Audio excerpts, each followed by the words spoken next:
Hello everyone, good morning to all. I Jitendra welcome you all to RKP online classes. It's your chemistry class and chemistry is very interesting, And third chapter is we are going to start there. और third chapter का नाम है atoms and molecules.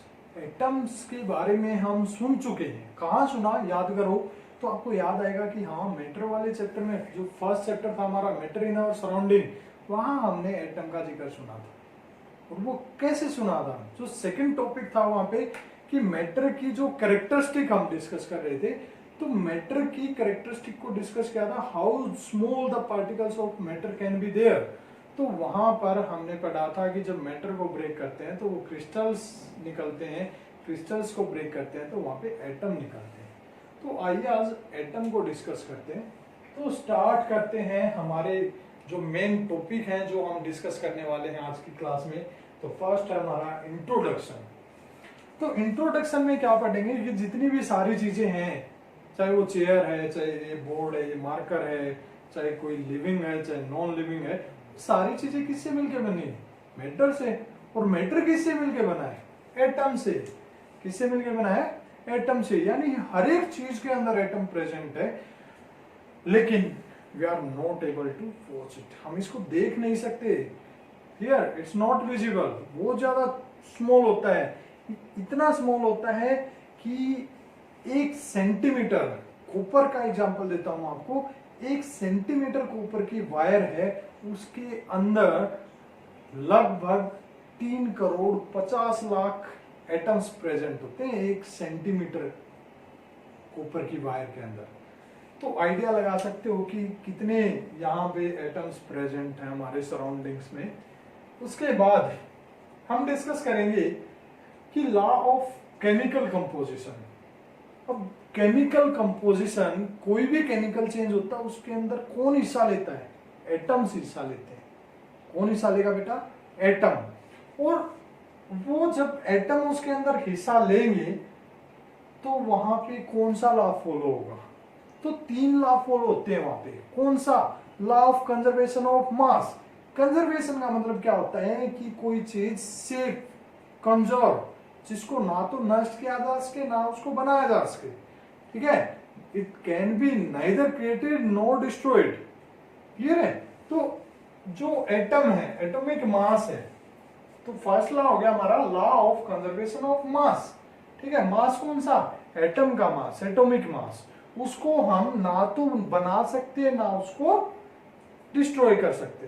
Clear है? जितना हमने chemical change से पहले लिया उसके लास्ट में भी उतना ही होगा। यानी कि रिएक्टेंट का जो एटॉमिक मास था, जितने भी एटम ने वहां पे हिस्सा लिया, उन सबका जो नेट एटॉमिक मास है, ठीक है, वो किसके इक्वल होगा? प्रोडक्ट के जितने भी एटम हैं उन सभी के नेट एटॉमिक मास के इक्वल होगा। ठीक है। Second, law of constant proportion. यानी कि जो कंपाउंड वहां पे बनेंगे या जो हिस्सा लेंगे उनके अंदर जो कंपोजिशन है एटम्स की वो फिक्स होगी। ठीक है। जैसे वाटर है, वाटर में क्या है? 2 हाइड्रोजन 1 ऑक्सीजन। अगर वो 2 हाइड्रोजन नहीं है तो वाटर वहां पे प्रोडक्ट नहीं बनेगा। क्लियर है? तो कोई भी रिक्वायर्ड प्रोडक्ट लेने के लिए वहां पे एटम्स की जो रेशियो है, प्रोपोर्शन है, वो क्या होगी? कांस्टेंट होगी। ठीक है। मल्टीपल प्रोपोर्शन, यानी कि मल्टीपल हो गया 1 से ज्यादा। ठीक है। तो 1 से ज्यादा प्रोपोर्शन वहां पे मिल सकते हैं। कई बार क्या होता है कि हम बनाना कुछ चाहते हैं, बन कुछ जाता है। क्लियर है? या फिर 2 इक्वल चांसेस हो जाते हैं, मेजर प्रोडक्ट माइनर प्रोडक्ट, एक ज्यादा अमाउंट में बनेगा, एक कम अमाउंट में। यानी कि हम जो बना रहे थे वो बना तो, लेकिन उसके साथ में दूसरी चीज भी बन गई।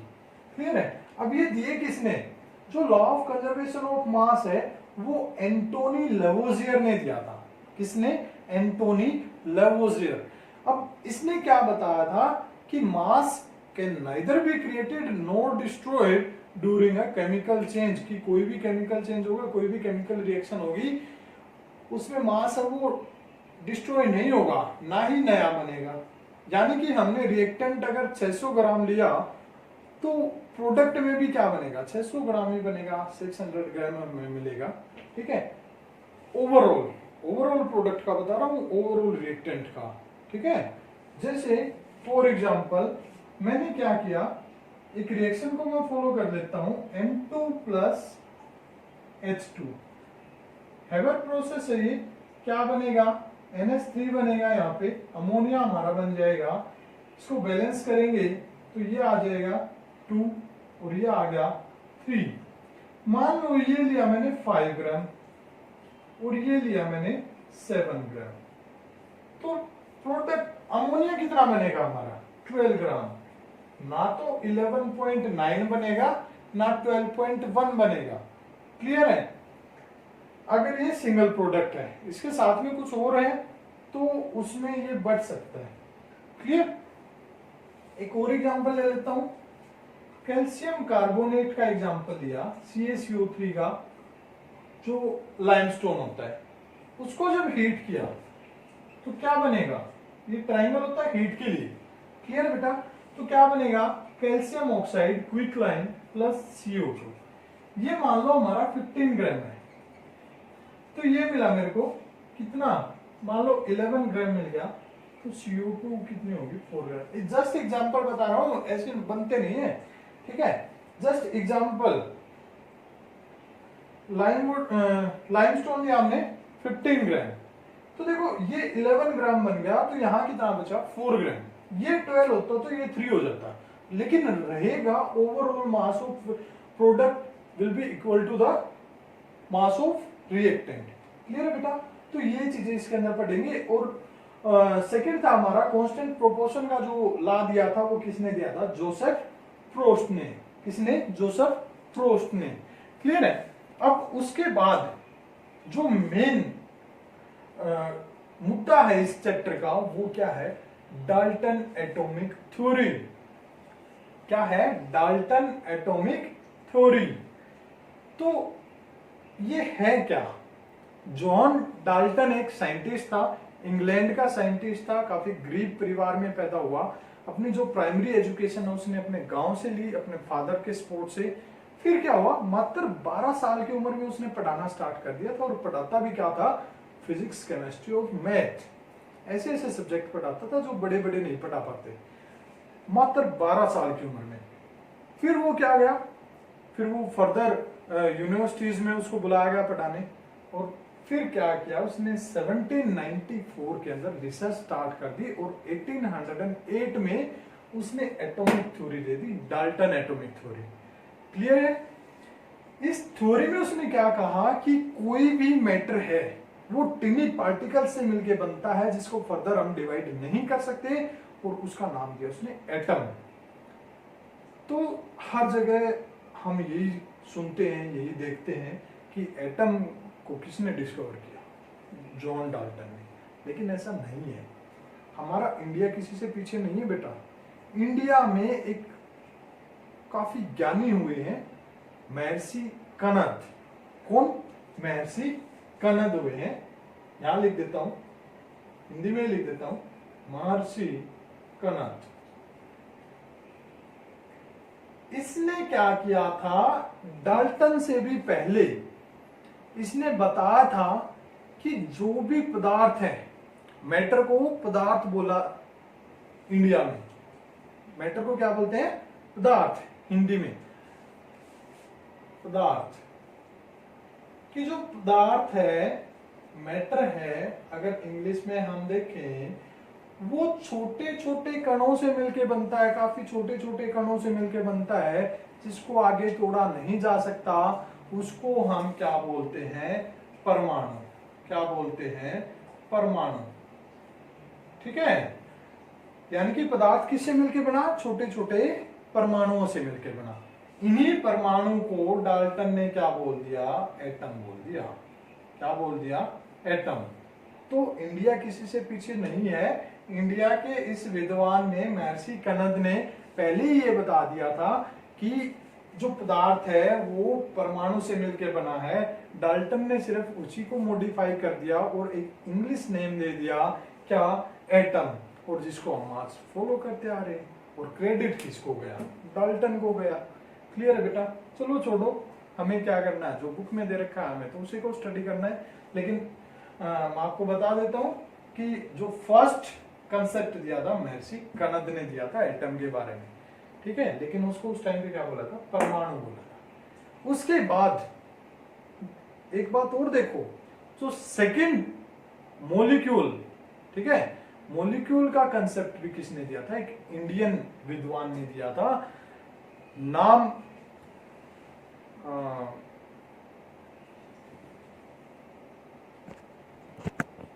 वो नाम था बेटा उस दूसरे विद्वान का पाकुदा कात्यायामा।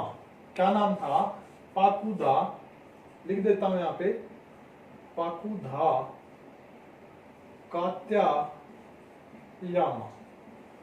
ये भी इंडिया के थे, जिन्होंने क्या बताया कि जो परमाणु है, एटम है, वो आपस में मिलके क्या बनाते हैं, अणु बनाते हैं। क्या बनाएंगे, अणु। क्लियर है? या मॉलिक्यूल, इंग्लिश में बोलेंगे एटम जब आपस में मिल जाए वो क्या बनाएंगे, मॉलिक्यूल। ठीक है, हिंदी में मॉलिक्यूल को बोलते हैं अणु। क्या बोलते हैं, अणु। तो ये चीज भी हमारे इंडियन ने बताई थी। तो हमें क्या होना चाहिए, प्राउड फील होना चाहिए कि साइंस के जो कंसेप्ट हैं वो इंडिया से निकले। बाकी ने उनकी क्या की, कॉपी कर दी। कॉपी पेस्ट का जमाना आजकल। चलो छोड़ो, आगे बढ़ते हैं। तो एटम के बारे में डाल्टन ने 1808 में एक थ्योरी दी जिसको नाम दिया गया डाल्टन एटॉमिक थ्योरी। इसके बहुत सारे पोस्टुलेट हैं, जैसे कि जो मैटर है वो छोटे छोटे पार्टिकल से मिलकर बनता है, उन एटम से मिलकर बनता है। उन एटम को फर्दर डिवाइड नहीं किया जा सकता। ठीक है, तो इस टाइप से बहुत सारे उसके 9-10 पोस्टुलेट हैं जिसको हम आगे डिस्कस करेंगे नेक्स्ट वीडियो में। फिर सिंबल ऑफ एलिमेंट, देखो बहुत सारे एलिमेंट थे, ठीक है, उनको याद करना काफी मुश्किल था। तो क्या दिया उनकी पहचान के लिए, ना ही उनके पूरे नाम लिख सकते थे हम, क्योंकि ज्यादा टाइम वेस्ट होता, हर बार नाम लिखने पड़ते, तो छोटे छोटे सिंबल दे दिए। फॉर एग्जाम्पल जैसे कार्बन का है, कार्बन, तो हर बार कार्बन लिखेंगे तो कितने लेटर लिखने पड़ेंगे, 6। तो इसके लिए एक सिंबल दे दिया, इसका फर्स्ट सी। ऑक्सीजन, ऑक्सीजन के लिए क्या दे दिया, ओ। ठीक है, इस टाइप से सारे के सारे इनके सिंबल दे दिए। फिर atomic mass of an element, कि एटॉमिक मास का कंसेप्ट क्या है। देखो किसी भी चीज का मास जब निकालते हैं तो उसके अंदर कितनी क्वांटिटी है वही हम देखते हैं। तो एटॉमिक मास क्या था, एटॉमिक मास निकाला हमने कि number of proton plus number of neutron. ठीक है, मान लो कार्बन का एग्जांपल लेते हैं। कार्बन में कितने होते हैं, 6 प्रोटॉन होते हैं, 6 न्यूट्रॉन होते हैं। तो एटॉमिक मास कितना हो जाएगा, 12 हो जाएगा। ठीक है, ये भी आगे नेक्स्ट वीडियो में हम डिस्कस करेंगे पूरा डिटेल में। फिर how do atom exist, atom कैसे एग्जिस्ट करते हैं। तो 2 फॉर्म में एग्जिस्ट करते हैं बेटा। कौन सी है वो 2 फॉर्म, या तो मॉलिक्यूल के फॉर्म में एग्जिस्ट करेंगे या फिर आयंस के फॉर्म में एग्जिस्ट करेंगे। तो ये था हमारा इंट्रोडक्शन हमारा कंप्लीट हो चुका है। Thank you, have a nice day बेटा।